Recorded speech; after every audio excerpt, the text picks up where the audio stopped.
কুসুম সিরিয়ালের আজকে পর্বে আমরা দেখতে পাবো মীনাক্ষী বলে এই যে কুসুম সংঘাতটা বলছিল তোমার নাকি বিয়ে দিতে সবরে নিয়ে এসেছে, তা বিয়ের আগে এত গতর খাটিয়ে কাজ করার কি দরকার, নাকি কাজের ফাঁকে এই বাড়ির ছেলের সাথে ঝুলে পড়া ধান্দা আছে।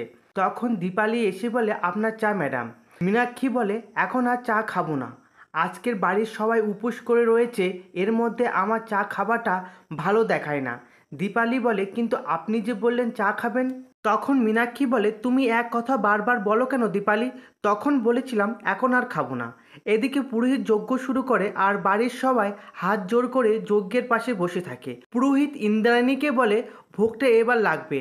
তখন ইন্দ্রাণী বলে কখন গেল মীনাক্ষী, এখনও এলো না। বিথি দেখো তো কত দূর হলো ভোগটা। বিথি বলে হ্যাঁ ম্যাডাম দেখছি। এদিকে মীনাক্ষী গ্যাসটা বাড়িয়ে দিয়ে বলে হায় হায় হায়, কি অবস্থা, সব পুড়ে গেল।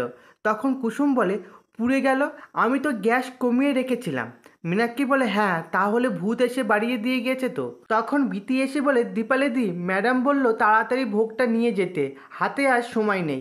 তখন দীপালি বলে সব রেডি হয়ে গেছে।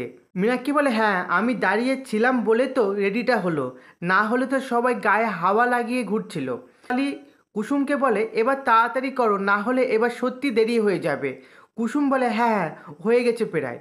তো বন্ধুরা ভিডিওটি যদি আপনাদের ভালো লাগে তাহলে like comment share and subscribe করবেন।